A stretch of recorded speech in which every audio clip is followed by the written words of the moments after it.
یہ وہ سیدہ اسماء رضی اللہ تعالیٰ عنہ جس کا حال یہ ہے سارا دن کھجوروں کی گٹھلیاں اکٹھی کرتی ہے، شامن کو ہامن دستے میں کوٹ کر شام کو پانی میں گھول کر پی جاتی ہے، ساری رات مصلی پہ کھڑی ہو کے قرآن پڑھتی ہے۔ دوست آپ کا خیر مقدم ہے ہمارے channel M D Ahmad assembly پر۔ دوست آج کے قاری حنی ملتانی صاحب کے بیان کا ٹاپک ہے حضرت عمر رضی اللہ عنہ کا جنازہ۔ اس بیان کو توجہ سے سماعت فرمائیں، بہت زیادہ فائدہ ہوگا۔ چلیے دوستو مل کر سنتے ہیں۔ کو لکھ بھیجا ابو بکر کے یہاں اس سے کم آٹے میں گزارا ہو سکتا ہے، اتنا آٹا کم کر دیا جائے۔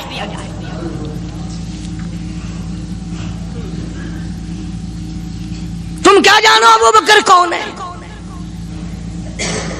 کبھی کسی بوڑھی نے، کبھی کسی بہو نے، کبھی کسی نے دھی نے کہا کہ آؤ آج ابو بکر صدیق کی نیاز پکاتے ہیں۔ نظر اللہ نیاز حسین، نبی کے یار کا نام نہ لینا کبھی بھی۔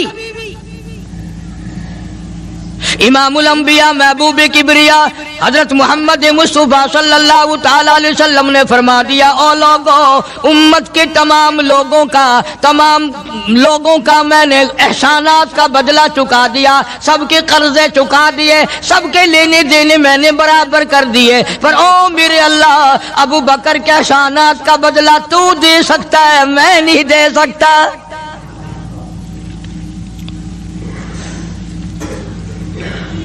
سارا گھرانہ بڑا عجیب ہے، گھر کا گھر بڑا عجیب ہے۔ ہجرت فرما کر تشریف لے گئے نبی کریم سب کا جو صلی اللہ علیہ وسلم کی ذات اقدس کے ساتھ تشریف لے گئے۔ صدیق اکبر کا والد زندہ ہے، ابو قحافہ بوڑھا ہے، آنکھوں سے نابینا ہے، ابھی ایمان نہیں لایا ہجرت والی رات تک، بعد میں لایا ہے۔ لاٹھی کے سہارے گھر آیا، پتہ تو چل گیا نا کہ رات چلا گیا نبی کے ساتھ میرا بیٹا، اور آ کے پوتیوں کو کہنے لگا، کیوں اسماء جی دادا جان، میرا تو اپنا خیال یہ ہے کوئی ٹیڈی، کوئی پیسہ، کوئی کپڑا، کوئی غلہ تمہارے لیے نہیں چھوڑ کے گیا ہوگا۔ باوجود کافر ہوتے ہوئے اس وقت تک ابو بکر کا والد مسلمان نہیں، لیکن جانتا ہے کہ میرے بیٹے کو نبی کی اتنی محبت ہے، وہ اتنا قربان ہے، وہ اتنا پروانہ ہے اور اس قدر جانثار ہے، کوئی شے گھر میں نہیں چھوڑ کے گیا ہوگا۔ سیدہ اسماء رضی اللہ تعالی عنہ چھوٹی سی بچی ہے صدیق اکبر کی، کہتی ہے کہ میں نے ایک ہیلا بنایا، ہمارے یہاں دیوار میں ایک آلہ سا میرے والد نے بنا رکھا تھا، اس میں پیسے رکھتے تھے، تو میں نے وہاں یہ مٹی کے ٹوٹے ہوئے برتنوں کے ٹھپر ڈال دیے اور اوپر کپڑا ڈال دیا، اور میں نے اپنے دادا سے کہا، نہیں دادا جان، اب کے تو ابا جی نے حد کر دی، بہت سارا مال ہمارے لیے چھوڑ کے گئے ہیں۔ ان نے کہا، بیٹی میرا یقین نہیں پڑتا، وہ نبی کے بغیر ایک پیسہ تو کیا وہ اپنی جان پیچھے رکھنے کو تیار نہیں۔ انہوں نے کہا، نہیں دادا ذرا آؤ تو صحیح۔ کہتی ہیں کہ میں نے اپنے دادا کا یوں ہاتھ پکڑ کے، دکھتا تو تھا نہیں، اس کپڑے کے اوپر پھیر دیا کہ دیکھیے یہ آلہ ہے نا، یہ تاک جالا کہ سب بھرا پڑا ہے۔ یہ کہنے لگا، اچھا بہت اچھا کیا، تمہارا گزارا ہو جائے گا، مجھے بڑا فکر تھا، مجھے بہت پریشانی تھی، اب میں بے فکرہ ہو گیا کہ تمہارے لیے تمہارا ابا کھانے پینے کے لیے تو چھوڑ گیا۔ سیدہ اسماء کہتی ہیں، حالانکہ جس وقت میں نے یہ کارروائی کر کے دکھائی، ہم 2 دن کے بھوکے تھے۔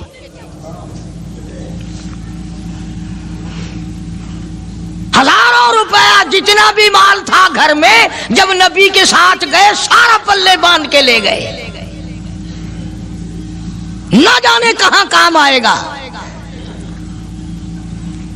یہ وہ سیدہ اسماء رضی اللہ تعالی عنہ جس کا حال یہ ہے سارا دن کھجوروں کی گٹھلیاں اکٹھی کرتی ہے، شامن کو ہامن دستے میں کوٹ کر شام کو پانی میں گھول کر پی جاتی ہے، ساری رات مصلی پہ کھڑی ہو کے قرآن پڑھتی ہے۔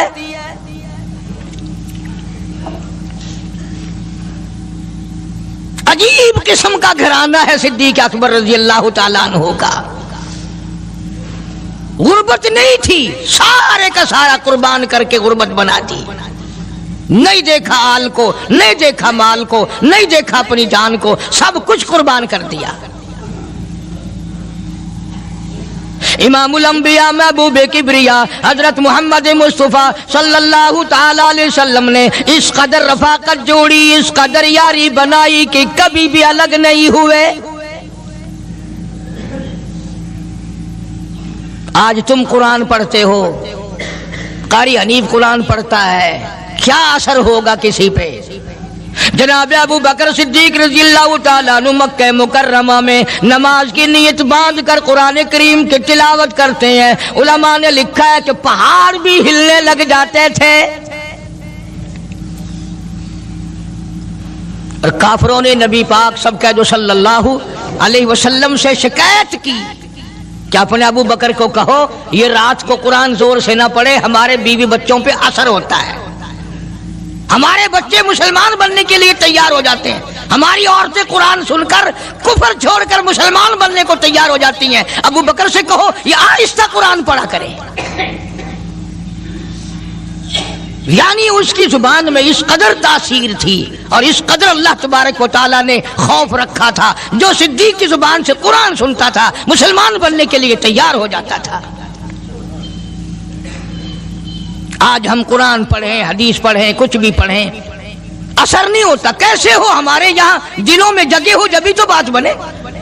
اس لیے قرآن کریم کہتا کلا بل ران علی قلوبہم ما کانوا یکسبون، گناہ کرتے کرتے، حرام کھاتے کھاتے اس قدر دل کالے ہو گئے، اب قرآن کے لیے، دین کے لیے، ایمان کے لیے گنجائش کوئی نہیں، اندر گنجائش ختم ہو گئی، سارا دل بھر گیا۔ فرمایا کلا انہم عن ربہم یومئذ لمحجوبون، ہرگز ایسا نہیں جو لوگوں کا خیال ہے، دین ان کے خیالات پہ نہیں چل سکتا۔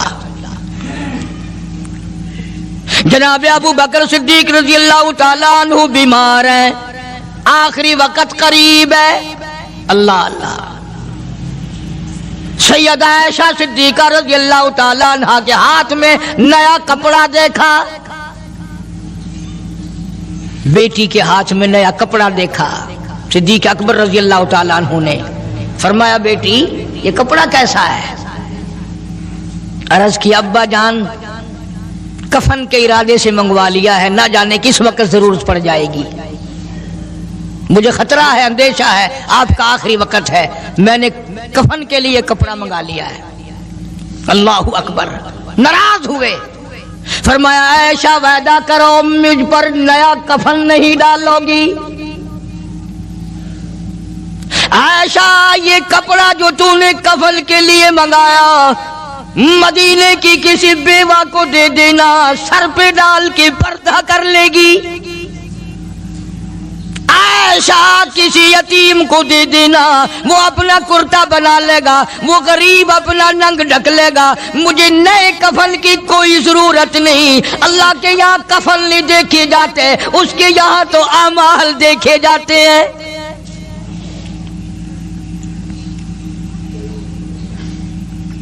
حضرت عائشہ رضی اللہ تعالی عنہ نے اصرار کر دیا، ابا اجازت دے دو، اب تو میں نے منگا لیا ہے، اب تو میں نے منگا لیا ہے، دنیا کیا کہے گی؟ وقت کا حکمراں، وقت کا بادشاہ، نبی کا جانشین کو کفن بھی نہیں ملا۔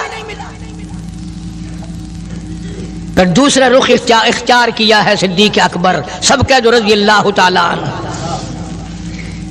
فرمایا عائشہ او میری بیٹی، نبی کریم صلی اللہ تعالی علیہ وسلم کا آخری وقت تیری گود میں آیا، تیرے سامنے آیا، تو نے آقا مدنی صلی اللہ علیہ وسلم کا آخری وقت دیکھا۔ حضرت عائشہ رونے لگی، ہاں میں نے دیکھا، سب کچھ مجھے معلوم ہے، پر عائشہ شہنشاہ کائنات کا کفن بتا۔ اس مدنی کریم صلی اللہ علیہ وسلم کا، دو جہان کے بادشاہ کا، یتیموں کے وارث کا، بیواؤں کے سہارے کا، دو جہان کے سردار، دو جہان کی رحمت حضرت محمد کریم صلی اللہ علیہ وسلم کا کفن بتا۔ حضرت عائشہ رونے لگی، عرض کی ابا جان جن کپڑوں میں سرکار اس دنیا سے تشریف لے گئے ان کپڑوں میں 12 پیوند تھے، 12 ٹاکیاں تھی۔ فرمایا عائشہ پھر تیرا کیا خیال ہے، میرا محبوب ٹاکیوں میں گیا ہو میں نئے پہن کے جاؤں؟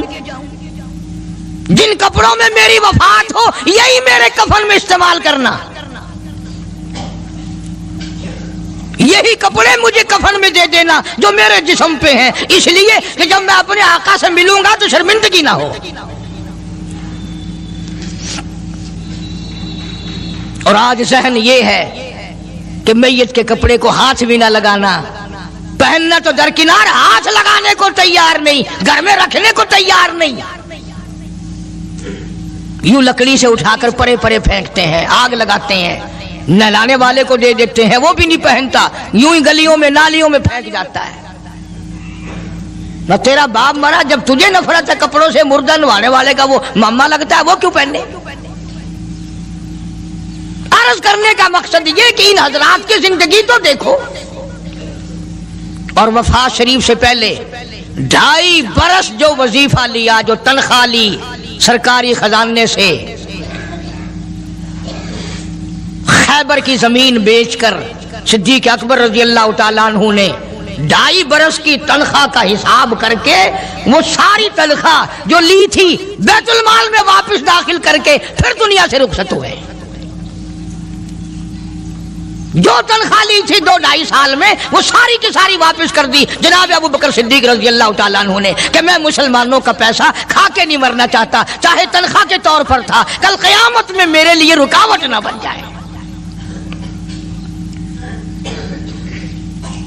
آج مجھے اور آپ کو تو یہ تلاش بھی نہیں کہ اپنا حلال کے پیسوں سے کفن تو بنا کے رکھ لیں۔ ایئر کنڈیشن کا ہر وقت ذکر ہے، گھر میں ہونا چاہیے، فریج ہونا چاہیے، پنکھے ہونے چاہیے، یہ ہونا چاہیے، کار ہونی چاہیے، موٹر ہونی چاہیے، یہ ہونا چاہیے، اور کبھی گھر میں یہ ذکر بھی ہوا کہ حلال کا کفن بھی ہونا چاہیے۔ وہ کدھر سے آئے گا؟ اس کے لیے کون انتظام کرے گا؟ کون ہم نے گھر میں پیدا کر رکھا ہے جو اس وقت یہ بات دیکھ کر کفن لائے گا؟ اس لیے قرآن کریم نے اعلان کر دیا، لوگوں اپنا سب کچھ پاک صاف بن کے دنیا سے جاؤ، اپنا بدن بھی پاک ہو، عمل بھی پاک ہو، پیٹ بھی پاک ہو، کفن بھی پاک ہو۔ ان ساری میں وہ بات کرتا ہوں جس سے نہ دیوبندی بچے، نہ بریلوی بچے، نہ شیعہ بچے، نہ سنی بچے۔ موت کا جھٹکا تو سب کو لگنا ہے نا، اور ایسا لگتا ہے لاکھوں برس تک منہ کڑوا رہتا ہے۔ جناب صدیق اکبر رضی اللہ تعالیٰ عنہ نے وہ تنخواہ جو لی تھی ساری زندگی میں وہ بھی بیت المال میں واپس کر دی، اور تمام کے تمام لوگوں کے حقوق چکا دیے۔ باقی جو بات رہی وہ سیدھی کمتر مرحوم کہتا ہے، اجاں صدیق دا اسلام تے قرضہ بقایا ہے، اجاں صدیق دا اسلام تے قرضہ بقایا ہے، جتا جس دے ہاتھوں اس آخری زمین دسایا ہے، وصولی دا نہ چنتا نہ لکھوایا صحابہ نے، مدنی کریم صلی اللہ تعالی علیہ وسلم کے جانثار، نبی کا یار، نبی کا وفادار، ہر وقت کا ساتھی، اسی غم میں رہتا ہے۔ اور وصیت کی کہ مجھے غسل دینا، میرے انہی کپڑوں میں دفن کرنا، اور فرمایا میرا جنازہ اٹھا کر حجرے مبارک کے سامنے لے جانا، حجرے عائشہ کے سامنے لے جانا، توجہ کرنا، نیند نہ کرو۔ اور یوں فرمایا نبی پاک صلی اللہ علیہ وسلم کی جہاں قبر شریف ہے، حضور کا حجرہ ہے، روضہ ہے، دروازے پہ کھڑے ہو کر آواز لگانا، کالی کملی والے صدیق آ گیا ہے۔ فرمایا اگر اجازت ہو تو اندر دفن کرنا، اور اگر اجازت نہ ہو تو جنت البقیع میں لے جانا۔ علماء کہتے ہیں کہ جب میت کو جا کر کے روضہ اقدس صلی اللہ علیہ وسلم کے سامنے رکھا اور آواز لگائی تو دروازہ خود بخود کھل گیا اور آواز آئی دیر نہ کرو، محبوب کو محبوب سے ملا دو۔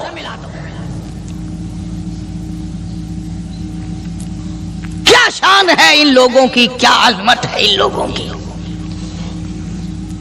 ساری زندگی اس محبت میں، عظمت میں، اکرام میں گزاری جو اس کائنات میں کوئی اس قدر اکرام کر نہیں سکتا۔ مدینہ پاک میں ایک وقت ایسا بھی آیا کہ دشمنوں نے مدینے کے گورنر کو گانٹھ لیا، اس کو رشوت دی، پیسے دیے اور کہا کہ ہمیں اجازت ہونی چاہیے، ہم روضہ اقدس کو کھود کر ابو بکر صدیق اور فاروق اعظم کی لاشیں نکالنا چاہتے ہیں یہاں سے۔ چنانچہ حاکم وقت نے پیسے کھا کر اجازت دے دی۔ شمس الدین سراج ایک بزرگ ہے جو اس وقت مدینہ پاک یعنی روضے کے متولی ہیں، مسجد نبوی کے متولی ہیں، گنبد خضرا صلی اللہ علیہ وسلم کے محافظ اور نگہبان ہیں۔ وہ فرماتے ہیں کہ رات آدھی جب گزری تو کنڈی کھٹکی مسجد کی، میں نے کنڈی کھول دی تو مجھے حکم ملا کہ تم خاموش رہو، اگر آواز نکالو گے سر اتار دیا جائے گا۔ ایک آدمی اندر داخل ہوا، دوسرا داخل ہوا، تیسرا آیا، کسی کے ہاتھ میں کسی، کسی کے ہاتھ میں گنتی، کسی کے ہاتھ میں ٹوکری، کسی کے ہاتھ میں تسلا مٹی اٹھانے والا، سب کے سب یوں لے کر داخل ہو رہے ہیں۔ اور مجھے یہ کہا گیا کہ یہ جو کچھ کرتے ہیں روکنا نہیں، کسی کو بتانا نہیں۔ شمس الدین سراج بزرگ رحمت اللہ علیہ کہتے ہیں وہ جب 40 کے 40 اندر داخل ہو گئے، پچھلے نے مجھے اشارہ کیا دروازہ بند کر دے، اب کسی اور کو اندر نہ آنے دینا۔ وہ اللہ والا کہتا ہے مجھے بتا تو دیا گیا تھا دونوں جلیل القدر صحابہ حضرت شیخین کی بے ادبی کریں گے، قبر کھود دیں گے، ان کی میت نکال لیں گے۔ فرماتے ہیں میں نے دروازہ بند کر دیا، میں سجدے میں گر گیا، مولا اور میرا بس نہیں، میرا کوئی چارہ نہیں، میری حکومت نہیں، میری فوج نہیں، میرا لشکر نہیں، میرے پاس توپ نہیں، میرے پاس لشکر نہیں۔ او میرے مولا میں نے سنا ہے جیسے نبوت کا محافظ تو ہے، اسی طرح صدیق کی صداقت کا، فاروق کی عدالت کا بھی تو ہی نگہبان ہے۔ مولا میری موت بھیج دے، میں نہ دیکھوں۔ شمس الدین سراج بزرگ کہتا ہے کہ اللہ کا حکم ہوا، میں نے بھی دعا تو کی تھی رو رو کے، میرے دیکھتے دیکھتے، توجہ کرنا لفظ سمجھو، میرے دیکھتے دیکھتے مسجد نبوی میں زمین پھٹی اور بمے ٹوکریوں کے، بمے سامان کے 40 کے 40 کو زمین نگل گئی۔ اللہ تم سب کو مدینہ پاک جانا نصیب فرمائے۔ وہ جو قالین بچھے ہوئے ہیں نا، کسی پرانے عرب سے اب بھی پوچھ لینا، لمبا کالا کالا نشان لگا ہوا ہے، یہ نشانی ہے کہ وہ کالے جو تھے نا اندر کے کالے، وہ سب یہاں کا رکھ ہوئے ہیں۔ یعنی خدا صدیق اکبر کا، فاروق اعظم کا، نبی کے یاروں کا اتنا بڑا محافظ ہے، جو بدنیت سے آئے تھے ان سب کو زمین نگل گئی۔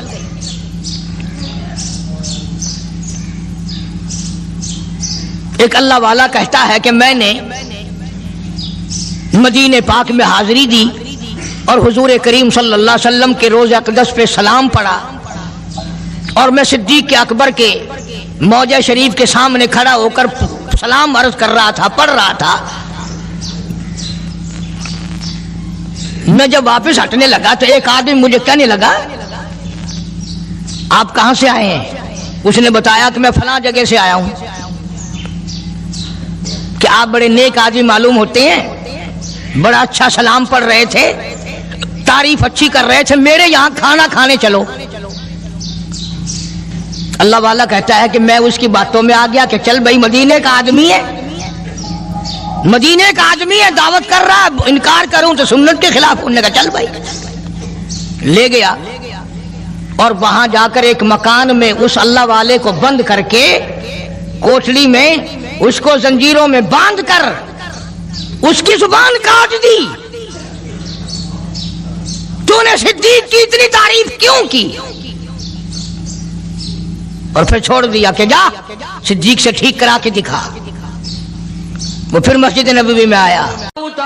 جیسے بہادر فرمانے لگے جو یوں کہے گا میرے نبی فوت ہو گئے میں اس کی گردن اتار ماروں گا. میرا نبی فوت نہیں ہو سکتا, میرا نبی دنیا سے نہیں جا سکتا, میرا نبی ہمیشہ ہمیشہ کے لیے رہے گا. لیکن جناب ابو بکر صدیق نے قرآن کریم کی آیت سنا کر کے سمجھایا. فرمایا وما محمد الا رسول قد خلت من قبلہ الرسل. ہر نبی آئے رخصت ہو گئے, ہر نبی آئے رخصت ہو گئے. دنیا نہ پائیدار جگہ ہے, عارضی زندگی, مستعار زندگی, نہ پائیدار زندگی, فانی زندگی ہر کوئی لے کے آتا ہے. جب جانے لگتا ہے تو پتہ بھی نہیں چلتا. اس لیے مجذوب کہتا کہ سونے چاندی کی چمک بس دیکھنے کی بات ہے, سونے چاندی کی چمک بس دیکھنے کی بات ہے. اور 4 دن کی چاندنی پھر اندھیری رات ہے, قبر میں ہمیشہ اندھیرا رہے گا.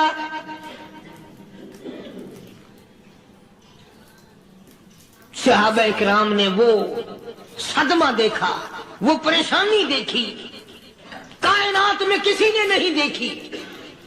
کسی نے بیوی کے مرنے کا صدمہ اٹھایا ہوگا, کسی نے جوان بیٹے کی موت کا صدمہ دیکھا ہوگا, کسی نے امی کے مرنے کا صدمہ دیکھا ہوگا, کسی نے ابا کے مرنے کا صدمہ دیکھا ہوگا. خدا کی قسم بلال سے جا کے پوچھو جب کالی کملی والے کا تجھے دیدار نہ ملا تیرا کیا حال بنا.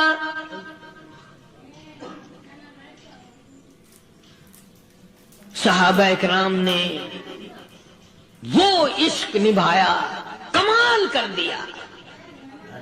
بڑے سے بڑی مصیبت آئی, اسلام کا سودا نہیں, ایمان کا سودا نہیں, دنیا کی طرف آئے ہی نہیں.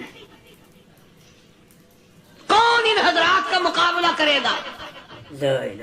کئی لوگ کہہ دیتے ہیں جی صحابہ انسان تھے, ان سے بھی غلطی ہو. میں ٹھیک ہے, میں کہتا ہوں تھے تو انسان, پر یہ دیکھو شاگرد کس کے ہیں. صحابہ ہیں تو انسان, پر یہ اندازہ لگاؤ مرید کس کے ہیں. صحابہ ہیں تو انسان, پر یہ سوچو کہ یہ مقتدی کس کے ہیں. صحابہ ہیں تو انسان, پر یہ دیکھو صحابہ اگر سپاہی ہے تو کالی کملی والا کمانڈر ان چیف ہے. براہ راست محمد عربی صلی اللہ علیہ وسلم کے صحابہ شاگرد ہیں, صحابہ حضور کے مرید ہیں, صحابہ حضور کے مقتدی ہیں, صحابہ حضور کی فوج کے سپاہی ہیں. ایک ایک نے کمال کر دیا. جناب ابو بکر صدیق رضی اللہ تعالیٰ عنہ فرماتے ہیں میں اچانک محلے میں جا نکلا. ابو بکر کہتا میری یہ عادت تھی, شروع پہ جو اسلام آیا مکے میں, چودھری مارتے ہیں, رئیس مارتے ہیں, سردار مارتے ہیں, کمزوروں کو مارتے ہیں. جو کلمہ پڑھتا تھا پہاڑ ٹوٹ جاتے تھے. پیر پکڑ کر مکی کی گلیوں میں گھسیٹا جاتا تھا, چمڑا ادھڑ جاتا تھا. آج یہ بات کہنا بڑا آسان ہے, تبلیغی ساتھی سفر کرتے ہیں, تکلیف اٹھاتے ہیں, اگر جی جاؤ کافروں کو کلمہ سکھا کے آؤ, اور کلمہ تو تیرے پلے نہیں تو کافروں کو تو پھر پہنچائیں گے نا. 80 سال کی عمر ہے, کلمہ صحیح نہیں آتا. قبر بالکل سر پہ ہے, موت سر پہ ہے, قبر سامنے ہے, پھر بھی کلمہ نہیں آتا.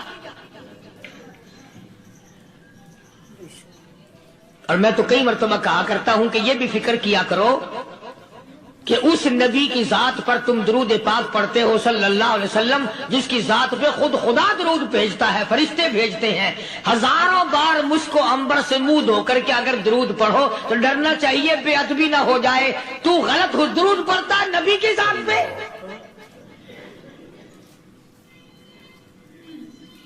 اور اس کو صحیح کرنے کا فکر نہیں رکھتا۔ چنانچہ ابو بکر صدیق رضی اللہ تعالیٰ عنہ چکر لگاتے لگاتے ایک محلے میں جا نکلے، وہاں جا کے دیکھا ایک نوجوان ہے، غریب صحابی، نادار صحابی، مفلس صحابی، کافر کا غلام ہے، کالی کملی والے صلی اللہ علیہ وسلم کا کلمہ پڑھتا ہے، کافروں نے پکڑ کر گرم گرم ریت پہ اوندا کر کے لٹایا ہوا ہے، اور کئی کافر اس صحابی کی کمر پہ چڑھ کر لتاڑ رہے ہیں، اس کی کمر پہ چڑھے ہوئے ہیں۔ جناب ابو بکر صدیق رضی اللہ تعالیٰ عنہ فرماتے ہیں میں نے دور سے دیکھا، میں سمجھ گیا کوئی غریب آدمی ہے، جب میں قریب گیا فرماتے ہیں میری آنکھ نے دیکھا ابو فقیہ صحابی، میں نے پہچان لیا، کئی آدمیوں کے لتاڑنے کی وجہ سے، کئی آدمیوں کی کمر پہ چڑھ جانے کی وجہ سے ابو بکر کہتا ہے اتنی لمبی ابو فقیہ کی زبان باہر نکل آئی، منہ سے زبان باہر لٹکی ہوئی ہے، مار رہے ہیں کافر۔ جناب ابو بکر صدیق رضی اللہ تعالیٰ عنہ نے فرما دیا نہ مارو، اللہ کا بندہ ہے۔ وہ کہنے لگے بندہ تو اللہ کا ہوگا، غلام ہمارا، اور کلمہ اس نبی کا پڑھتا ہے، ہمارا غلام ہو کر کلمہ پڑھتا ہے، کیوں؟ جب تک جان سے نہ مر جائے گا ہم چھوڑیں گے نہیں، ہم اسے ختم کر کے دم لیں گے۔ اس نبی کا کلمہ پڑھتا ہے، ہمارے سامنے پڑھتا ہے۔ جناب ابو بکر صدیق رضی اللہ تعالیٰ عنہ نے منع کر دیا، منع کرنے میں اور زیادہ مچر گئے اور زیادہ خرمستی کرنے لگے۔ ابو بکر فرماتے ہیں میں بالکل قریب کھڑا تھا، ظالموں نے ابو فقیہ کی پسلیوں پہ کمر پہ چھلانگیں لگانی شروع کر دی۔ جناب صدیق اکبر رضی اللہ تعالیٰ عنہ فرماتے ہیں میں بالکل قریب کھڑا تھا، جب انہوں نے چھلانگیں لگائیں صحابی بے نوا اور مفلس غریب صحابی کی کمر پہ، اچانک میرے کانوں میں کڑاک کڑاک کر کے پسلیاں ٹوٹنے کی آواز آنے لگی۔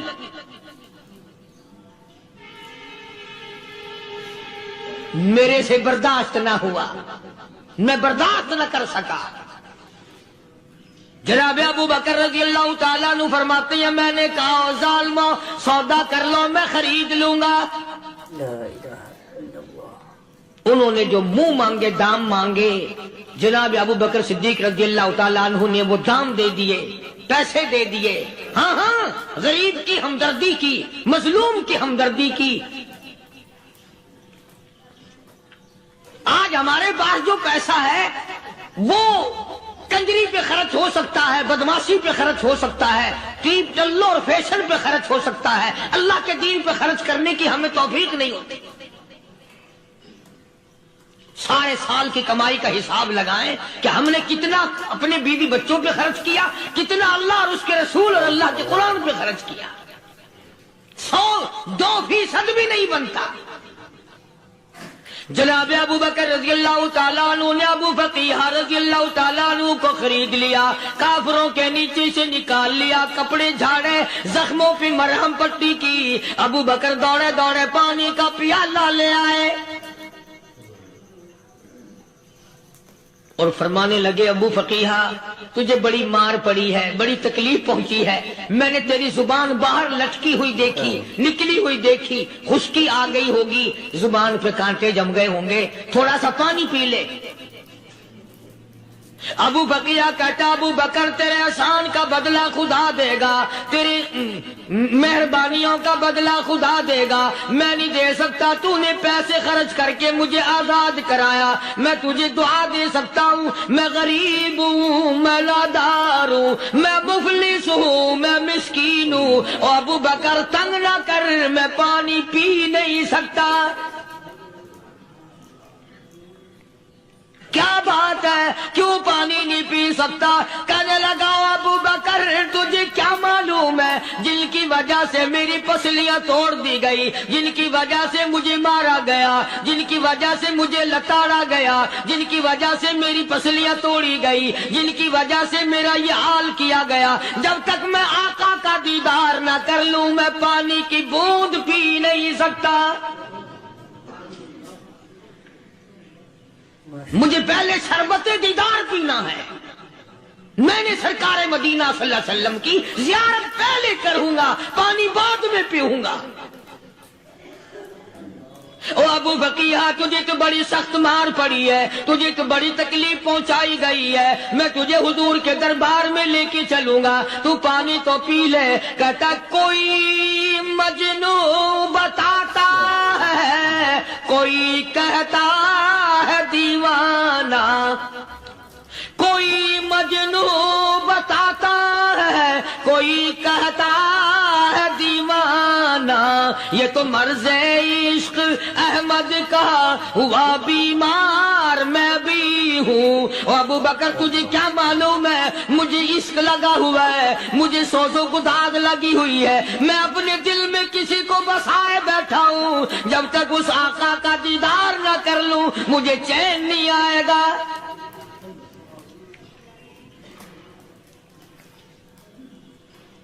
ہمیں عورتوں سے محبت ہے, ہمیں اولاد سے محبت ہے, ہمیں کوٹھی بنگلے سے پیار ہے, ہمیں روپے سے پیار ہے, ہمیں بڑی جاہ و حشم سے پیار ہے, اور خدا اور اس کے رسول سے پیار کرنے والے لوگ مدینے کے قبرستان میں سو گئے. قرآن سے پیار کرنے والے لوگ حضور کے درباری لوگ وہیں سو گئے. اندازہ لگاؤ, کوئی مار کھا کے اپنے ماں باپ کے پاس جائے گا, کوئی بھائی برادری میں جائے گا, کوئی تھانے میں رپورٹ لکھوانے جائے گا, کوئی اسپتال میں 60ویں ٹکٹ لینے جائے گا, کوئی ڈاکٹری کرانے جائے گا. ابو فقیہ تم کتنے خوش نصیب ہو, امام الانبیاء کے دربار میں چلے ہو.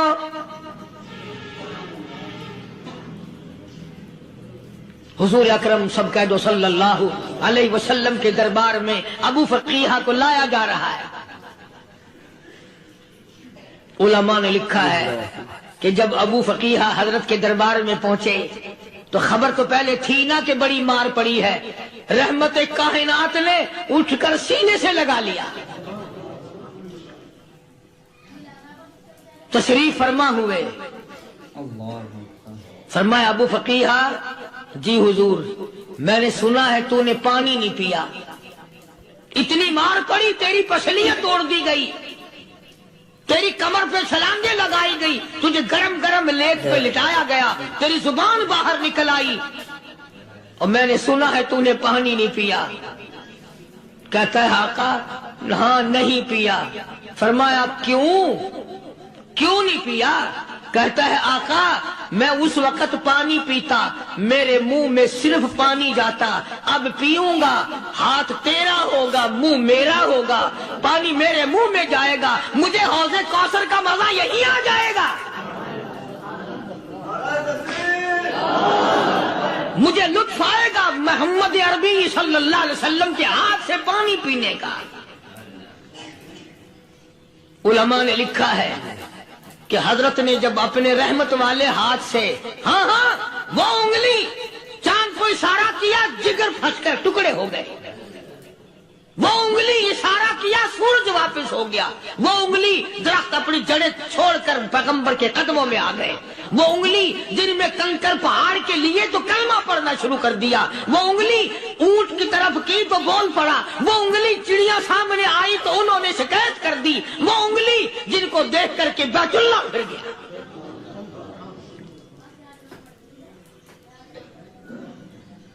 مدنی کریم صلی اللہ علیہ وسلم نے یوں پانی کا پیالہ اٹھایا, ابو فقیہ نے پیالہ پکڑنے کے لیے یوں آگے کو ہاتھ کیا, فرمایا اب وہی بات ہوگی, ہاتھ میرا ہوگا منہ تیرا ہوگا, میں اپنے ہاتھ سے پلاؤں گا. ابو فقیہ کو پانی پلا دیا, اور پانی پلانے کے بعد پوچھا اب تیرا کیا حال ہے, اب حال کیا ہے؟ کہتا ہے آقا تیرے چہرے پہ فدا شمس و قمر، تیرے چہرے پہ فدا شمس و قمر، تیری زلفوں پہ تصدق شام و سحر، تیرے چہرے پہ فدا شمس و قمر، تیری زلفوں پہ تصدق شام و سحر، رخسار پہ ٹھہرے کس کی نظر، تیری بانکے ادا کا کیا کہنا، اور کالی کملی والے تیری زیارت ہوئی سارے دکھ بھول گیا، میرے سارے غم ٹل گئے، میرے سارے دکھ دور ہو گئے، میری ساری پریشانی دور ہو گئی، اور میں تو اب مزے میں ہوں۔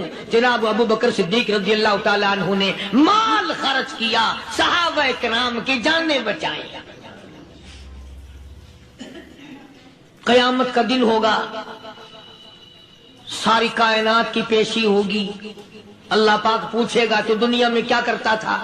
کوئی کہے گا میں کھیتی باڑی کرتا تھا، کوئی کہے گا میں دفتر میں نوکر تھا، کوئی کہے گا میری دکان تھی، کوئی کہے گا میں یہ کمائی کرتا تھا، کوئی کہے گا میں یہ کمائی کرتا تھا۔ آئے گی باری ابو بکر کی، اللہ پاک پوچھے گا دنیا سے کیا لایا؟ ابو فقیہ، حضرت بلال، حضرت نادیہ، حضرت زنیرہ اور کتنے صحابہ کرام کی جماعت کو پکڑ کر اللہ کے عدالت میں کھڑا کر کے ابو بکر کہے گا الہی صدیق کی کمائی تیرے سامنے موجود ہے۔ مبارک ہیں یہ لوگ کہ ان حضرات نے محض اللہ اور اس کے رسول کریم صلی اللہ علیہ وسلم کو راضی کرنے کے لیے اپنا سب کچھ قربان کر دیا، اور خود رسول کریم صلی اللہ علیہ وسلم نے ان کو ایسی تعلیم دی، ایسے اخلاق دیے کہ حد ہو گئی۔ دربار رسالت ہے، ایک کافر مسافر آتا ہے بھی کافر، ہے بھی مسافر، ہے بھی معمر، بوڑھا آدمی ہے۔ کبھی کبھی سوچتا ہوں کہ اس زمانے کے تو کافروں میں بھی کوئی خوبی ہوا کرتی تھی، منافقت تو نہیں تھی نا،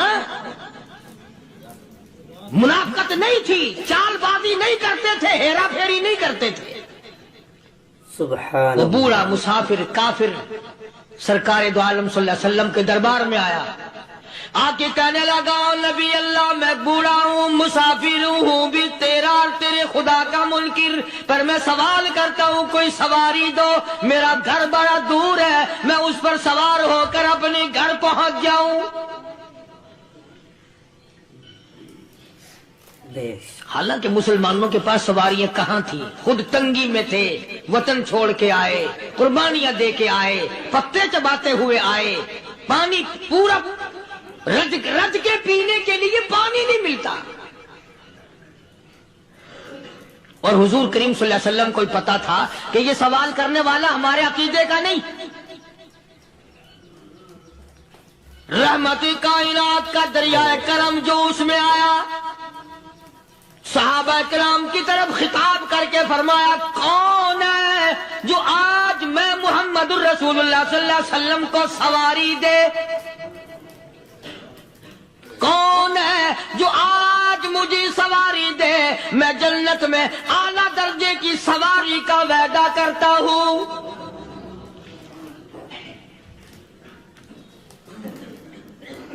حضرت عبادہ بن ثابت رضی اللہ تعالیٰ عنہ صحابے اٹھے اور اپنی ڈاچی، اپنی اونٹنی حضور کے ہاتھ میں پکڑا دی، اور حضور نے اس مسافر کو دے دی کہ لے بھائی سواری تجھے مل گئی۔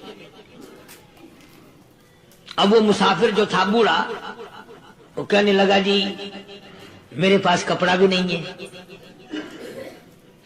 اب تم جیسا اگر کوئی سیٹ ہوتا نا آنکھیں نکالتا کہ ہم نے تیرے لیے یہاں کو ٹیکسٹائل مل چلا رکھے، سواری مل گئی تو اور آگے کو چل گیا، راستہ پکڑا پڑا جا۔ خدا جانے دھکے دیتے، خدا جانے مکے مارتے، خدا جانے کتنی باتیں بناتے۔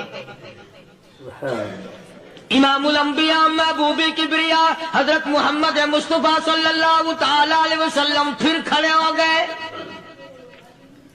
صحابہ کرام کو خطاب کر کے فرمایا کون ہے جو آج مجھے کپڑا دے، کل میں جنت میں اعلیٰ درجے کی پوشاک اور لباس جوڑوں کا وعدہ کرتا ہوں۔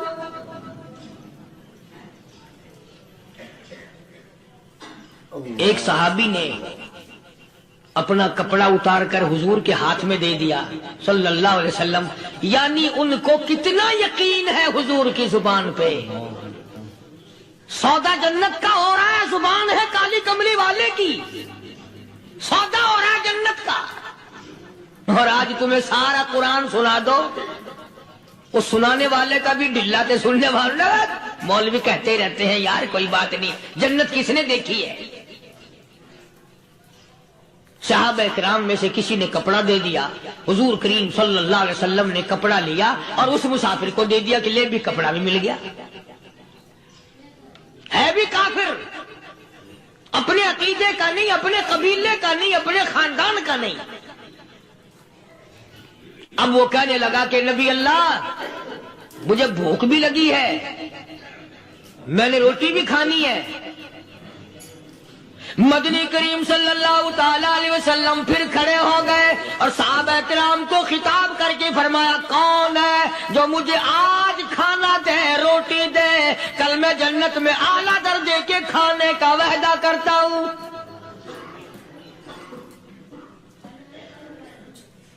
اس سوال کا جواب پورے مجمع میں سے نہ ملا۔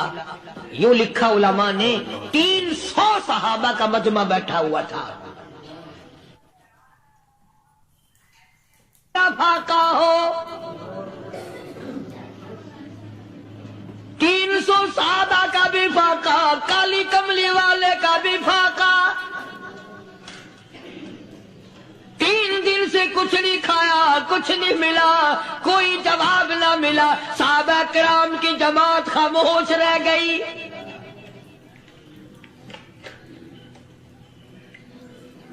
سلمان فارسی رضی اللہ تعالیٰ عنہ اٹھے اور اس مسافر کا ہاتھ پکڑا اور کہنے لگا، میں تجھے ایسے دروازے پہ لے کے چلوں گا جہاں سے کچھ نہ کچھ کھانے کے لیے مل جائے گا۔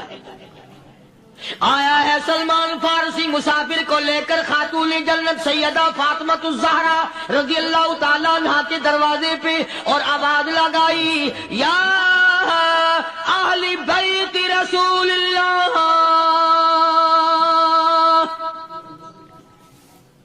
انطعموا فی سبیل اللہ۔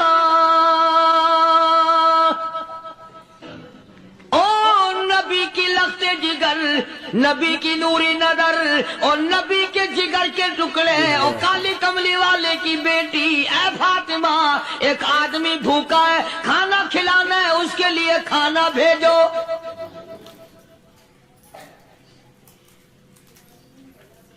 اندر سے آواز آتی ہے اور رونے کیسی آواز میں جواب ملا، سیدنا حسن سیدنا حسین رضی اللہ تعالیٰ عنہما، ان کی شکلیں دیکھو، 4 دن کے فاقے نے بچوں کی شکل بگاڑ دی۔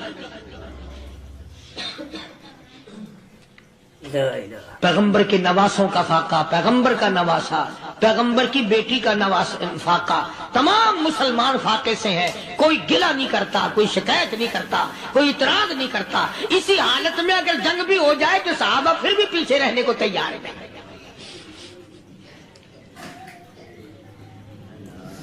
جب اندر سے یہ جواب ملا کہ تمہارا تو 3 دن کا فاقہ ہے، فاطمہ کہتی ہے میرا اور میرے بچوں کا 4 دن کا فاقہ ہے،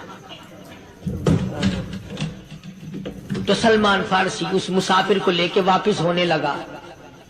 اندر سے آواز آتی ہے، خالی نہ جاؤ، میرے سر کی چادر لے جاؤ، یہ لے جا کر یہودی کے پاس گروی رکھ دو، گلا رکھ دو، غلہ لے آؤ، میں پیس پکا کے کھلا کے بھیجوں گی۔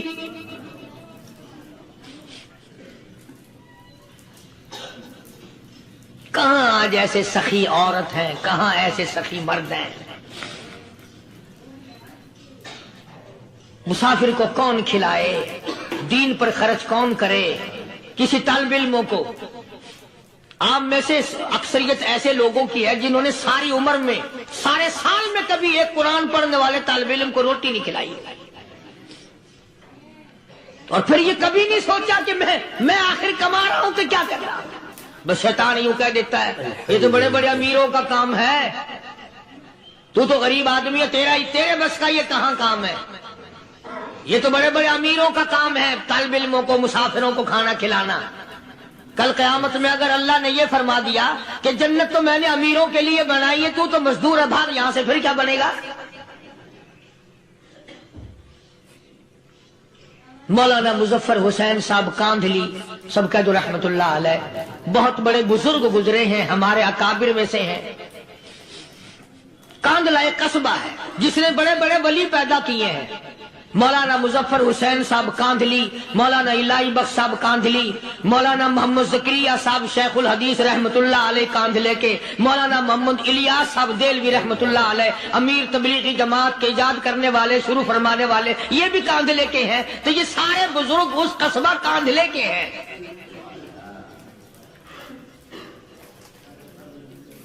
تو مولانا مظفر حسین پانی پت سے پیدل چل دیے اپنے کاندھلے کرانے کی طرف۔ راستے میں ایک بستی آئی، شام ہو گئی تو حضرت نے وہیں قیام کر لیا، ٹھہر گئے، عصر کی نماز پڑھی، مغرب کی نماز پڑھی، مسجد میں صفائی کی، اذان دی، کوئی ایک آدھ آدمی آیا تو جماعت کر لی۔ وہ جو آدمی آیا اس نے پوچھا مولانا آپ مسافر ہیں؟ کہ جی ہاں۔ کہ رات کو یہی رہو گے؟ کہ جی حضور۔ وہ آدمی 3 روٹیاں لے کر آیا اور مولانا نے وہ تینوں روٹیاں کھا لی اور سو گئے۔ تو مولانا فرماتے ہیں کہ مجھے اس رات میں حضور اکرم صلی اللہ علیہ وسلم کا 3 مرتبہ دیدار مل گیا، 3 مرتبہ حضور کی مجھے زیارت ملی۔ مولانا فرماتے ہیں میں تو اگلے دن بھی وہاں ٹھہر گیا کہ یہ جگہ چھوڑنے کی ہے، جہاں اتنی بڑی دولت ملے یہاں تو ساری عمر پڑا رہے آدمی۔ تو حضرت فرماتے ہیں کہ اگلے دن وہی مسافر، مولانا مسافر ہیں، وہی آدمی ہے، 2 روٹیاں لے کر آیا اور مولانا فرماتے ہیں میں نے 2 روٹیاں کھا لی تو اس رات کو مجھے 2 مرتبہ حضور صلی اللہ علیہ وسلم کا دیدار ملا۔ میں تیسرے دن بھی وہیں ٹھہر گیا،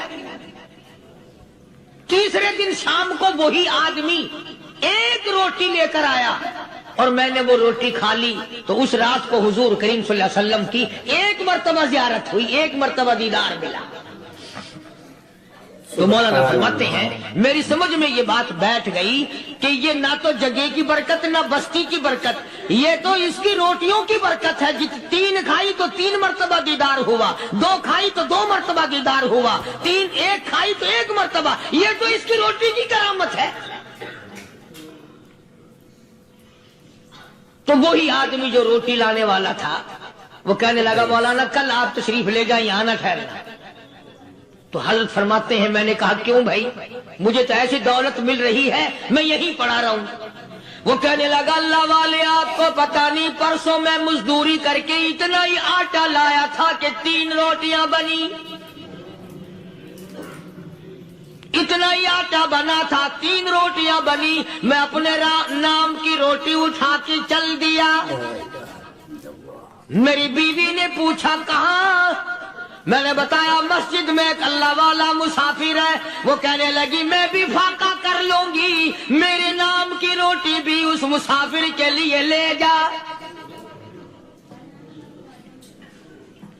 کہتا ہے میں نے دونوں اٹھا لی، تیسری روٹی ایک بچہ ہمارا اس کے لیے چھوڑ دی۔ وہ بچہ کہنے لگا اچھا ماں باپ جنت میں جائیں، بیٹا کدھر رہے گا؟ میں بھی فاقہ کروں گا، میرے نام کی بھی لے جا۔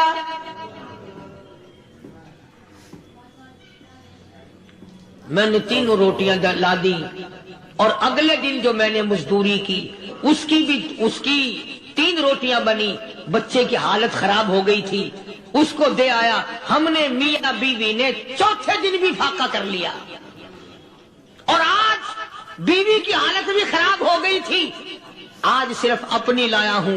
مولانا اس لیے عرض کر دیا کبھی کل میرا پیر نہ پھسل جائے، ایسا نہ ہو میرا قدم ڈگمگا جائے، ایسا نہ ہو بھوک کا مارا میں کچھ اور کر بیٹھوں، اس لیے عرض کر دیا کل آپ تشریف لے جائیں۔ عرض میں یہ کر رہا تھا کہ کسی زمانے میں دوسرے کی خیر خواہی کے لیے لوگ سب کچھ کر گزرتے تھے. حضرت محمد الرسول اللہ صلی اللہ تعالی علیہ وسلم کے پاس جنگ بدر کے قیدی آئے تھے کافر، اسلام کے دشمن، دین کے دشمن، قرآن کے دشمن، ایمان کے دشمن. مگر صحابہ کرام کو فرمایا یہ میرے مہمان ہیں. حضور نے فرما دیا صلی اللہ علیہ وسلم. ایک صحابی جو ایک مہمان کو لے گیا، حضور کے مہمان کو، تھے جنگی قیدی. علماء کرام نے لکھا صحابی کے گھر میں کھانا تھوڑا تھا، اس کافر کو تو کھانا دے دیا، آپ اس کے پاس بیٹھ کر درخت کے پتے چبا لیے. دوسرا دن آیا، پھر ایسا ہی کیا. اس حضور کے مہمان جنگ بدر کے قیدی کافر کو کھانا کھلایا، خود درخت کے پتے چبا لیے. تیسرا دن آیا، وہ جنگی کافر کہنے لگا، قیدی کہنے لگا آج پہلے کلمہ پڑھا پھر روٹی کھلا. میں پہلے مسلمان بنتا ہوں، اس کے بعد میں کھانا کھاؤں گا. ارے تم اتنے اپنے اوپر دوسرے کو ترجیح دیتے ہو کہ ہم کافر بھی ہیں، تمہیں مارنے والے تمہیں مارنے آئے تھے، اور تمہارا حال یہ کر دیا کالی کمری والے نے کہ خود پتے چباتے ہو، دشمن کو کھانا کھلاتے ہو، خود درختوں کے پتے چبا رہے ہو. محمد صلی اللہ علیہ وسلم نے تمہیں اتنا اونچا بنا دیا، نگاہ نبوت نے تمہیں ایسا رنگ دیا، اور نبی کے دروازے نے تمہیں وہ دیا کہ قیامت آ سکتی ہے، مگر صحابہ تمہاری دولت نہیں چھین سکتے. تو فاطمۃ الزہرا رضی اللہ تعالی عنہا نے سر کی چادر اتار کر دے دی سلمان فارسی کو کہ یہ لے جا، یہودی کے پاس جا کے گروی رکھ دے، دانا غلہ لے آ، میں پیس پکا کے کھلا کے بھیجوں. سلمان فارسی کہتے ہیں رضی اللہ تعالی عنہ کہ ہم چادر لے کر کے یہودی کے پاس گئے اور یہودی کو سارا قصہ بتایا. اس یہودی نے چادر لے کر رکھ لی اور غلہ تولنے لگا دینے کے لیے، تو رو رہا تھا. ہم نے پوچھا تجھے کیا ہوا، تو کیوں رویا؟ کہنے لگا مسلمانوں، ہماری توریت میں واقعہ موجود ہے، قصہ موجود ہے. آخر الزمان پیغمبر صلی اللہ علیہ وسلم کی بیٹی کی دروازے پہ ایک بھوکا کافر مسافر آئے گا، اس کا پیٹ بھرنے کے لیے نبی کی بیٹی اپنی چادر اتار کر گروی رکھ دے گی، یہودی کے پاس غلہ منگوا کے کھانا کھلائے گی. آج توریت کی بات سچی ہو گئی، چادر آئی رکھی ہے، میں وہ یہودی ہوں.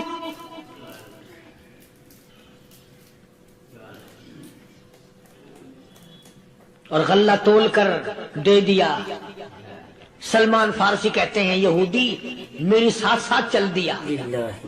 خاتون جنت سیدہ فاطمۃ الزہرا رضی اللہ تعالی عنہا کے دروازے پہ آیا، اور جب ہم نے غلہ دے دیا، چادر بھی اندر یہودی نے پہنچا دی کہ میں چادر بھی واپس دینے آیا ہوں. اور سلمان کو کہنے لگا اب دیر نہ لگا، دیر نہ کر. کیوں؟ میری توریت نے تصدیق کر دی کہ یہ نبی برحق ہے. اب ایسا نہ ہو میرا دم نکل جائے، میں کفر پہ مر جاؤں. جلدی کر، مجھے سرکار کے دربار میں لے چل، میں مسلمان بنتا ہوں. اور اسی کو جا کے کہنے لگا تیری صورت، تیری سیرت، تیرا نقشہ، تیرا جلوہ، تیری صورت، تیری سیرت، تیرا نقشہ، تیرا جلوہ، تبسم گفتگو بندہ نوازی، خندہ پیشانی. او کالی کملی والے میرا دل ہو، تیرا گھر ہو، تیرا در ہو، میرا سر ہو. تمنا مختصر سی ہے مگر تمہید گولانی. یہودی نے ضد نہیں کی. آج کا مسلمان کہلانے والا ضد کرتا ہے، ضد میں مارا جاتا ہے. ہائے ہم یوں ہیں، یہ یوں ہے. وہ یہودی اچھا نکلا، ذرا سی بات اس کے سامنے آئی فوراً سمجھ گیا، سرکار کے دربار میں جا کر غلامی قبول کر لی. بے شمار صحابہ کرام ہیں